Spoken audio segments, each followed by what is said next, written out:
Lalu Nabi memesan 3 perkara.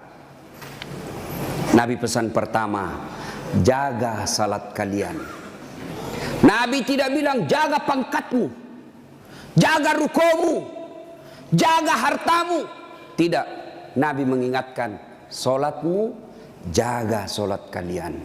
Bapak-bapak polisi, kalau bapak mau baik pekerjaan, jangan tinggalkan salat. Kecil itu bos jadi kapolsek, kecil. Nah datik nih puangi, jadi kok. Siapa yang sangka Pak Idam Aziz jadi Kapolri? Siapa yang sangka? Tidak pernah orang membayangkan, tidak pernah didengar-dengar namanya. Tiba-tiba jadi, kalau Allah mau. Kecil buat Allah jadikan kalian Kapolres, kecil. Kecil kalian kalau mau jadi kasat narkoba. Ini semua senang kasat narkoba. Kenapa? Tempat basah.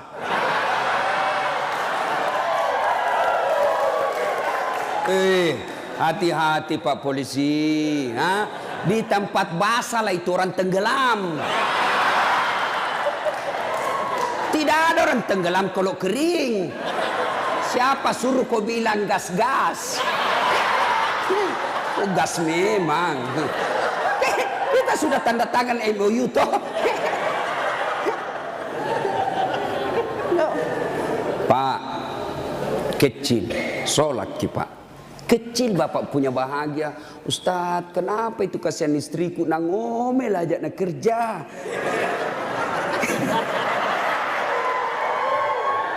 Ini juga ibu-ibu ini. Kalian istri-istri polisi, muliakan itu suami. Kita kira itu gampang jadi polisi, Bu. Saya saja bukan polisi, saya bayangkan itu susahnya jadi polisi.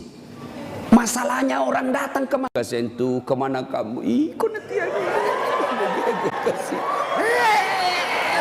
coba bayangkan. Kita mau baik-baik, datang lagi sepupu tak menangis di depan tak. Nah telepon tom maki om tak. Iko tom itu, kau Tommy diharap, kaulah satu-satunya keluarga di polisi. Apa kek kau bantukan itu kemanakanmu? Coba bayangkan, nggak gampang itu. Kalau Ustadz apa godaannya? Apa godaannya Ustadz? Kemana-mana pakai gamis, nggak ada perempuan mau dekat sama kita. Nah bacakan kau Yasin jauh-jauh kok. Tapi kalau polisi Pak, godaannya banyak. Banyak betul godaannya itu polisi. Masalahnya orang datang pula istri. Apa kek kau kipas Pak? Tak kalai ada apa kek situ? Itu. Kalau kita Ustadz, siapa yang mau sogoki? Paling nasogoki telur sama soko. Apa mau nasogokkan ki? Tapi polisi subhanallah godaannya sangat besar, bebannya sangat besar. Maka disitulah dibutuhkan ibu. Pelihara suamimu. Jangan kau malah jadi tukang kompor. Apa kek, masa kita sudah 17 tahun menikah tidak pernah tongko beli gelang. Itu saja baru polisi baru 3 tahun suaminya gelangnya kayak pelik sepeda. Betul dia baru 3 tahun tapi dia sudah jual sawah warisan. Jangan, Bu, sayangi itu suamimu kasihan. Jangan kau dorong dia masuk neraka. Ya. Coba kalau ibu-ibu tidak beristri polisi, ibu ndak jadi ndak jadi bayangkari. Karena ibu bayangkari, wah luar biasa mobil polisi dia pakai piarisan. Iya toh? Iya Bu. Makanya syukuri. Coba kalau ibu ndak nikah sama ibu bapak-bapak polisi, ibu bukan bayangkari, gasturi. Gadis tua Republik Indonesia. Maka bersyukur ya. Pak, jaga sholat Pak. Saya kasih ke contoh ya, saya kasih ke contoh. Kan ada komandan tak toh? Ada Kapolres. Kira-kira kalau Kapolres panggil ajudan bagaimana hebatnya? Ajudan, itu ajudan biar lagi baring-baring di kursi makan cang goreng. Ajudan, siapa? Biar itu ada cang goreng. Perintah komandan. Iya toh? Iya. Iya. Mana ada ajudan berani dipanggil? Ajudan, tunggu dulu Pak. Bilang aku diinjak lehermu. Coba. Ayo. Begitu takutnya kita sama manusia.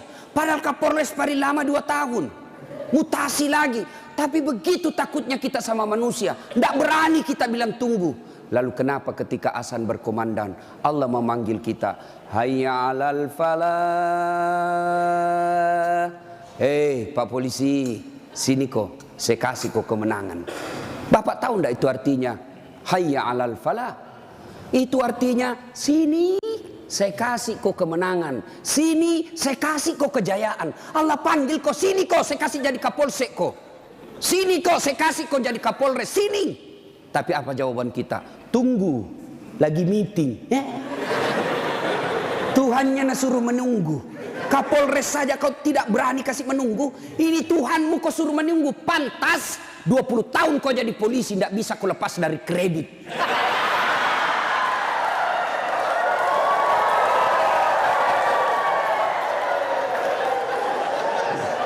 Gas memang.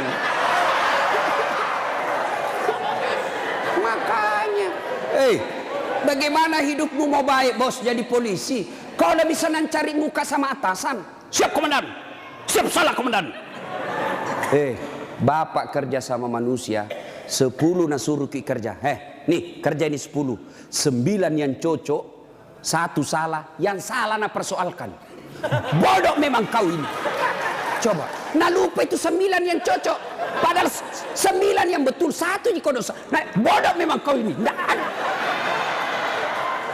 itulah manusia. Kalian capek cari kelakuan baik. Jangan kau terlalu mencari muka sama pimpinanmu. Yuk kerja saja dengan baik sebagai polisi. Ada tupoksimu, ada ini, kasat ini, jelas pekerjaannya. Kerja itu dengan baik, perbaiki sholatmu, Allah yang angkat derajatmu. Tapi kau siapa? Nah bilang ada di Jakarta, cemen lu men. Ayo, serius Pak. Baiki saja sholat. Kecil Pak. Bapak kan punya jalan jadi Kapolsek. Bapak punya jalan untuk jadi Kapolres. Kenapa? Bapak polisi, memang ada jalannya. Yang tidak bisa ada jalannya, saya jadi Kapolres. Tidak ada itu. Tidak ada jalannya itu bos. Ayo, yang tidak ada saja jalannya Allah kasih. Saya ulang, yang tidak ada saja jalannya Allah kasih. Apalagi memang ada jalannya. Apa maksudnya? Pak, bisa ndak perempuan hamil tidak pernah disentuh laki-laki? Itu tidak ada jalannya menurut ilmu kedokteran. Tidak mungkin. Tapi kalau Allah yang mau jadi Siti Maryam, wanita suci, tidak pernah disentuh laki-laki, hamil melahirkan Isa alaihissalam. Tuh Siti Maryam. Cuma sekarang banyak tahu perempuan mau ingin Siti Maryam. Hamil, tidak ada suaminya. Usut punya usut, ternyata selingkuh sama polisi.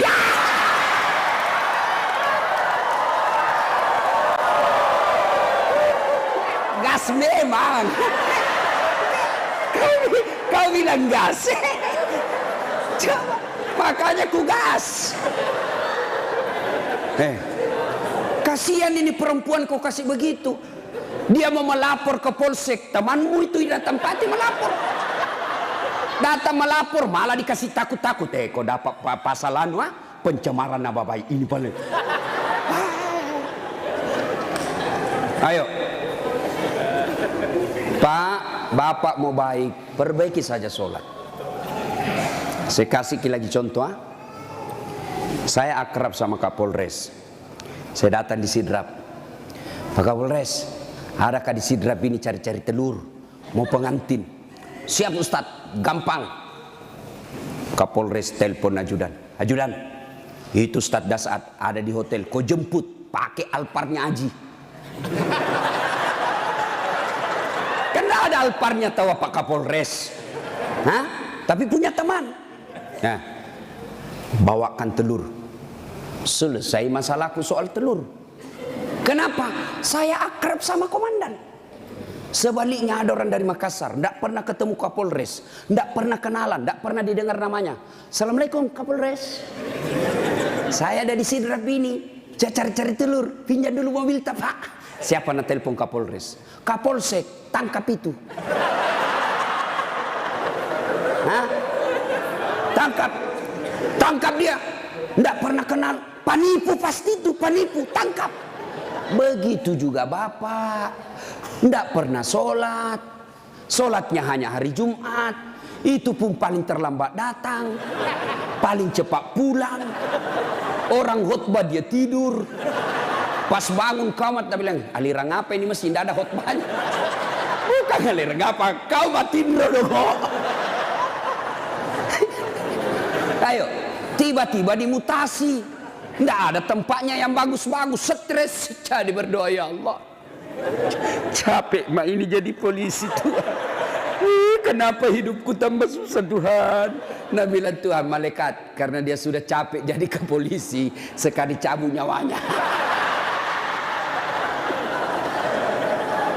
Makanya Pak, yuk perbaiki sholat Pak. Apa alasanmu tidak mau sholat? Bilang kok apa? Bilangnya apa alasanmu? Si Geaki. Apa? Hah? Tidak ada kecuali malas. Dalam Islam ada boleh beberapa orang boleh tidak dosa ketika dia sholat. Satu, belum balik. Kalau ada bapak-bapak polisi di sini merasa belum pernah mimpi basah, belum pakai balik itu. Atau ibu-ibu poluan tidak pernah haid, kau masih balita itu. Ya. Yang kedua, siapa boleh tidak sholat? Hilang ingatan alias gila. Kenapa tidak sholat? Saya gila Pak. Yang penting Bapak yakin gila, boleh tidak sholat. Tapi tidak mungkin Bapak jadi polisi kalau Bapak gila. Yang ketiga, boleh tidak sholat dalam tekanan. Zaman Belanda diancam kepala tak. Jangan sholat. Kalau kau sholat saya kasih pecah kepalamu. Boleh tidak sholat orang begitu. Lain itu apa Pak? Bapak ngandangani unjuk rasa. Boleh Bapak sip-sipan sholat. Tidak bisa tinggalkan tempat. Sholat khauf namanya, sholat dalam keadaan perang. Bagaimana caranya? Bapak berenam, polisi bertugas, maka bagi tiga lapis, 3 rakaat, tiga saf. Saf pertama 2 orang, saf kedua 3 orang atau 4 orang. Maka saf pertama diselesaikan dulu sholatnya 1 rakaat, yang di belakang jaga senjata. Begini dia. Selesai ini yang saf pertama 1 rakaat, maka saf kedua lagi yang selesaikan sholatnya, saf pertama lagi yang siaga-siaga senjata. Boleh Pak. Tidak bisa ditinggalkan tempat Ustaz. Kita tayamum darurat. Boleh Bapak. Kalau pergi ambil air 1 kilo, bahaya ini keadaan. Bapak tayamum di situ. Tidak usah buka sepatu. Boleh. Bagaimana caranya? Letakkan telapak tangan di pasir. Sudah itu tepuk. Karena kalau kau tidak tepuk ada pasir, kau gosok matamu, tidak jadi kesembahyang. Itu gunanya. Selesai. Agapi. Tidak ada alasan. Maka Bapak sholat. Maulid kali ini, yang tadinya masih malas sholat, perbaiki sholat Pak. Kecil buat Bapak, Allah kasih kita. Kecil Pak. Kecil sekali. Ini perkara dunia. Allah cukup mengucapkan kun. Itu saja itu disebut kun fayakun. Jadi. Nagati lipuangnya. Jadi. Coba. Maka Bapak Ibu, Ibu Bapak ini perbaiki saja sholat. Bapak-bapak punya anak, tidak perlu di sekolah jauh-jauh ke luar negeri. Kontrol saja sholatnya. Baik sholatnya, insya Allah anakmu akan bahagia. Satu. 2. Kata Nabi, jaga perempuan di antara kalian. Nabi lagi tidak bilang jaga tetanggamu. Ini bapak-bapak juga banyak. Kalau sama tetangganya sopan. Assalamualaikum Ibu.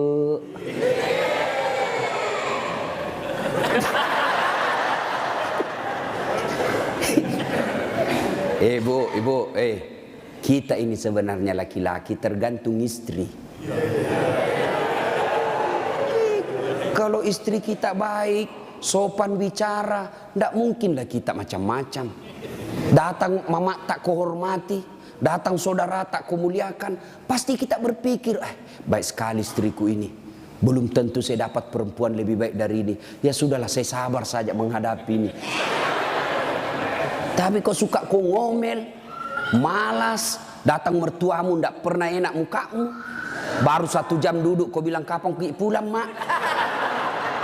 Datang mertua laki-lakimu langsung kau bilang kasih mbokmu. Datang lagi bapakmu bawa beras 50 kilo, pulang nanti 1 juta. Ada begitu istri tak pak? Itu yang membuat hidup tak sial. Betul pak. Kalau ada istri bapak yang tidak tahu menghormati orang tua tak, itu yang membuat hidupmu sial. Maka nasihati itu istri baik-baik. Ini juga ibu-ibu, hargai itu suami. Ya, untung ibu punya suami, punya anaknya orang. Coba terima beres. Hei, serius kah ini? Datang itu mertua kita hormati, muliakan. Coba, ada kadang-kala ibu-ibu curhat sama saya, Ustaz, kenapa itu suamiku lebih sayang, kasihan satu rumah kak sama mertuaku, mertua perempuanku. Kenapa ini kasihan nih suamiku, sayangnya sama mamanya saya tidak. Saya bilang, sadar kok ibu, mamanya orang itu, bukan selingkuhannya, bukan istri kedua. Kalau istri kedua boleh kau bilang begitu, bersaing kok. Tapi ini mamanya, dari rahimnya itu, keluar dari perutnya, dia yang didik dia yang kasih jadi polisi, dia yang biaya, kau terima beres. Sadar, mestinya kalau begitu suamimu, kau bersyukur. Ya Allah, baik betul ini suamiku. Mudah-mudahan nanti anakku seperti suamiku, tetap sayang sama saya meskipun saya sudah tua. Dengar itu.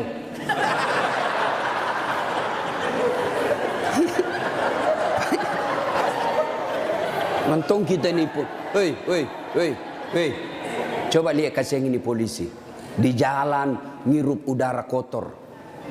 Jalan baik-baik dicurigai lagi. Polisi. Pada orang baik datang cari perampok. Coba di kantor kalian dimarah-marahi sa komandannya. Siap salah komandan, ditembak di pantatnya. Siap salah komandan, siap salah. Sampai lagi di rumah kau maki-maki lagi. Bodoh memang tahu kenapa kau tidak lawan. Apa mau dilawan? Nah dia Kapolres.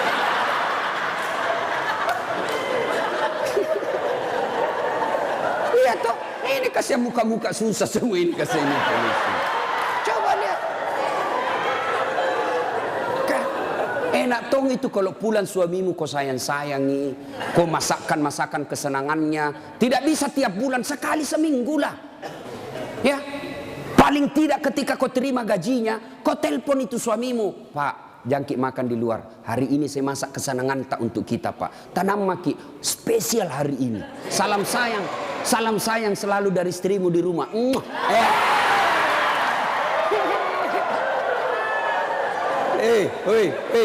Bu. Itu suami polisi kalau dapat SMS begitu, nah kasih lihat langsung Satpol PP. Satpol PP polisi setengah. Nah, ada di sini.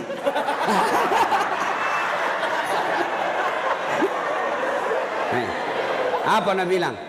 Nak bilang itu polisi. Lihat kau ini istriku bos. Betul dia lebih tua dari saya. Betul dia tidak cantik. Dia orang kampung. Tapi kau lihat bos. Istriku ini. Pernah SMS begitu? Paling kita SMS, Pak, jangan lupa singgah beli gas.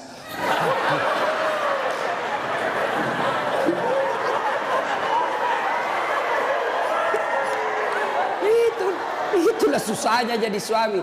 Tapi bapak juga kalau disuruh singgah beli gas, jangan sok-sok gengsi. Jangan gengsi. Kan biasa kita laki-laki, saya polisi, saya ajun komisaris, saya ini pangkat tinggi, masa beli gas? Kenapa nih? Ayo, Pak, kecil itu. Coba, untung bukan kita yang hamil. Mau kita tukar? Kita yang hamil, istri tak beli kompor gas. Mau kita tukar kira-kira itu. Repotnya itu perempuan hamil, jalan saja setengah mati, 9 bulan itu kasihan.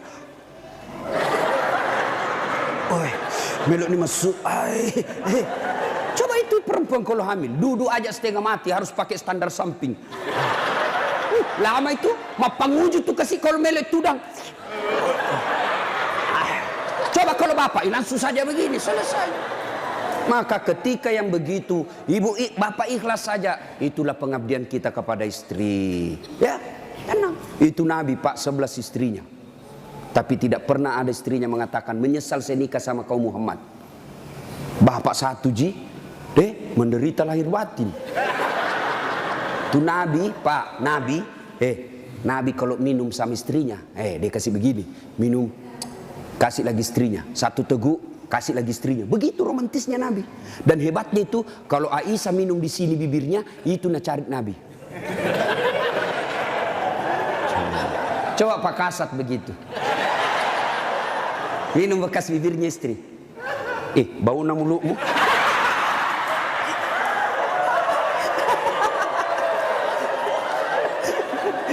Salatullah Salamullah ala toha Rasulillah. Salatullah Salamullah ala Yasin. Satu, jaga sholatmu. Dua, jaga perempuan di antara kalian. Maka bapak-bapak polisi jaga istri. Itu kewajiban bapak. Kewajiban bapak.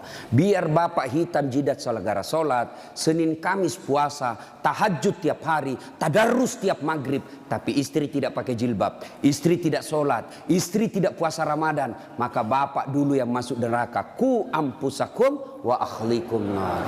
Itu makanya bapak didik istri. Bagaimana cara didik istri? Karena kita tidak punya waktu yang banyak. Lebih banyak di jalan, kasihan. Bagaimana cara didik istri? Arahkan dia pergi majelis. Itu ada pengajian dek, kau pergi di sana. Bagaimana lagi caranya? Paling gampang, bapak tidur peluk-peluk dia. Baru putarkan ceramahnya Dasat Latif. Judulnya apa? Kewajiban istri kepada suami. Sayang ke nonton kita. Langsung enak bapak. Karena kalau bapak nasihati istri tidak masuk di akalnya. Tidak masuk. Iya kan? Karena bapak lebih sering tipu istri daripada. Bagaimana dia percaya? Kita juga ibu bagaimana tidak ditipu Ki. Karena suka Ki marah-marah. Jujur Ki. Marah kok ya lebih baik dibohongi kau supaya senang perasaanmu. Kenapa kau bohong? Selama ini kau bohong. Ku sayang kau, tidak mau kau luka perasaan. Kau bohongi kau. Sekarang kau tahu ya itu takdir burukmu. Kita terpojok Ki jadi bohong Maki. Sama saya ada temanku SD, masih selalu kena telepon sampai sekarang. Cinta-cinta monyet dulu di kampung. Setelah saya lihat banyak viral, tambah populer Ki Ladase. Itu di Makassar gitu nama aku Dasat Latif. Kalau di kampung Ladase.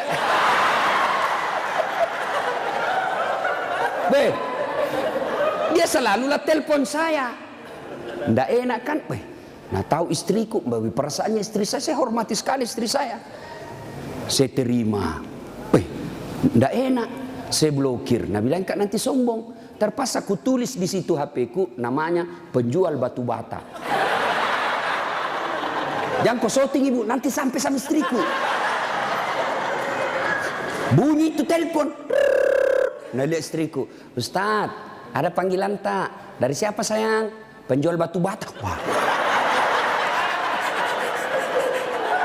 Saya bilang, dia bilang, saya angkat. Oh jangan kau angkat, tagihan. Nggak cukup uangku itu. Istriku kalau bilang uang, nggak mau dia karena nanti uang belanjanya saya ambil. Jangan angkat. Jangan angkat Ustaz, jangan Maki, belum cukup uang. Salah mak saya. Satu ketika saya pulang ceramah. Bikinlah saya teh. Kan saya bikin sendiri. Saya tahu, oh sudah. Saya minum, kenapa nak asin ini? Barat salah kasih kah ini? Saya pergi lihat toples, tulisannya gula. Isinya, garam. Saya tanya istriku, sayang, kenapa ini tulis ki gula na isina garam? Nabi bilang, hepon tak juga, lain kita tulis lagi sini.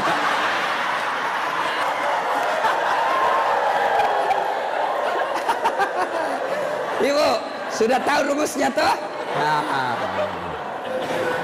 Pak, jaga istri kalian, jaga. Gimana caranya? Ajari terus, nasihati terus, nasihati terus. Tapi bapak tidak mungkin bisa didengar istri kalau bapak saja kelakuannya tidak baik. Tidak mungkin. Maka untuk menjadi baik kepada istri, bapak dulu yang harus bagus. Bapak dulu yang kasih contoh sholat 5 waktu. Kalau perlu bangun subuh-subuh sama-sama. Sayangku, yuk peluk dengan baik, cium pipi. Nah bilang apa aja dia mau dicium stas nangoro ih. Mak bau tong bebenya stas. Pak, kalau perlu bapak angkat itu istri. Salat subuh sayang, bareng-bareng, salat jamaah. Meskipun bapak pangkat paling rendah di Polres, tapi ibu bapak lakukan itu mulia di hadapan Allah.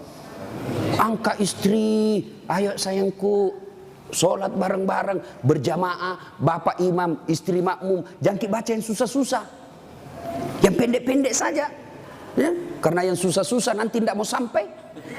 Nak baca Al-Kafirun. Wala antum abiduna ma abun, wala ana abidum ma abattum, wala antum abid. Mulai curiga istrinya. Wala antum abidu, wala ana abidum. Pas selesai sholat, ibu juga kalau selesai sholat kasih semangat suami. Sabar ki pak, memang begitu kalau baru pertama orang sholat. Insya Allah ke depan tidak. Jangan malah dimaki-maki. Bodoh memang kau ini polisi dongo. Apa kau tahu kau bilang? Nah bilang suami tak jamin lagi sembahyang deh. Kau sudah. Bu, pulang suami tak ibu. Kita tahu sudah mau masuk maghrib. Datang suami tak sudah sediakan sarungnya. Sediakan kopiahnya, sediakan bajunya untuk sholat, baju koko. Begitu datang, Deng, mandi ki, ini kita pakai sholat maghrib. Ayo kita pergi sama-sama di masjid. Nyaman ibu, suami istri jadi polisi, dapat gaji tiap bulan. Kalau begini kita lakukan, bahagia hidup tak. Meskipun kita tak putar-putar saja di sidrap. Enak pak. Ini istri suka ngomel, suami tukang tipu, kredit tidak pernah berhenti. Kapan enak hidupmu? Ayo, maka perbaiki ini, saling menjaga. Suami nasihati istri, istri ingatkan suami. Itu rumah tangga yang bahagia. Dan yang ketiga kata Nabi, ucapan yang beliau keluar dari bibirnya, ummati, ummati, ummati, umatku, umatku, umatku. Begitu sayangnya sama Nabi. Sayang Nabi sama kita. Nabi tidak mengucapkan Khadijah, Khadijah, Khadijah. Tidak. Nabi yang diucapkan ummati, umat kita. Apa di dunia saja? Tidak, sampai di akhirat pun Nabi seperti itu. Ketika hari kebangkitan tiba, Allah perintahkan kepada malaikat Jibril, Jibril, kau bangkitkan manusia paling mulia yang sangat aku sayangi, Muhammad sallallahu alaihi wasallam. Nabi Jibril setengah mati mencari, lalu Allah kasih keberkahan. Makamnya Nabi keluar asap. Didapat. Lalu bangkitlah Nabi. Ya seperti itu yang kita lihat di sirkus. Ada manusia yang tiba-tiba naik saja ke permukaan. Lalu Nabi duduk, gosok mata. Jasadnya Nabi pak sampai detik ini tidak hancur. Seperti ketika beliau hidup, kulitnya tidak rusak. Pernah kan beberapa kali itu kan kuburnya Nabi jasadnya Nabi dicuri. Kan beberapa kali itu, 9 kali. Dan jasadnya pun sudah ratusan tahun meninggal masih sama. Nah, bangun Nabi, gosok matanya. Lalu Nabi buka, nampak Jibril di depannya. Lalu Nabi berkata, Jibril, hari apa ini? Ya Muhammad, inilah hari kebangkitan yang pernah Allah janjikan kepadamu. Kira-kira kalau bapak bangkit seperti itu, bapak cari siapa? Mana kasihan anakku? Oh, mana itu istriku yang baik sekali? Apa Nabi cari keluarganya? Tidak. Nabi tidak berkata, mana bapakku, rindu saya mau melihat bapak saya yang tidak pernah saya lihat wajahnya. Tidak. Siapa yang Nabi cari? Aina ummati. Jibril, mana umatku? Kita yang dicari Nabi pak. Bayangkan, begitu cintanya Nabi kita. Nabi cinta di dunia sampai di akhirat. Nah sekarang, bagaimana kecintaan kita kepada Nabi? Kalau sahabat luar biasa cintanya kepada Nabi. Nabi sakit ujung akhir hidup beliau. Nabi datang ke masjid sholat subuh. Selesai sholat subuh, Nabi lalu